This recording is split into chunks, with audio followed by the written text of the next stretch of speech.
xibaar yu wér te wóor ca tàng-tàng ba abonnez-vous pour ngeen di mën di jot suñuy vidéo. jërë ngeen jëf ci ànd ak ñun ci chaîne bi di Buzz 221 HD. ab tragédie bu doy waar lool moo am ci Tivaouane ab jakartaaman boo xam ne mu daal di génn àdduna ci ab accident. ab collision la boo xam ne mi ngi dox ci diggante ab camion ak ab moto jakarta. mbir mi daal di xew samedi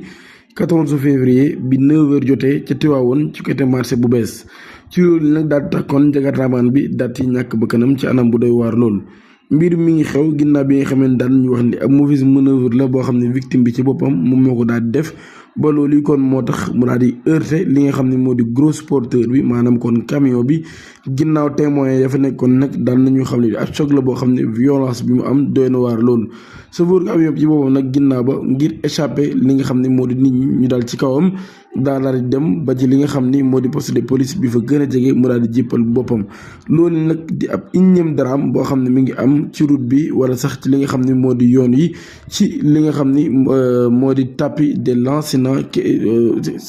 un énième drame de la route qui remet sur la tapis la lancinante question des accidents mortels à Tivaouane di impliqué ay moto Jakarta malgré effort yi nga xam ne nag daal ay efforts yu consenti la ñu koy def ci renforcement dispositif de sécurité et les campagnes de sensibilisation. ab situation la boo xam nag daal mi ngi gën a préoccupant di ñaan ngi abonné ci chaîne bi activé cloche de notification bi aimé vidéo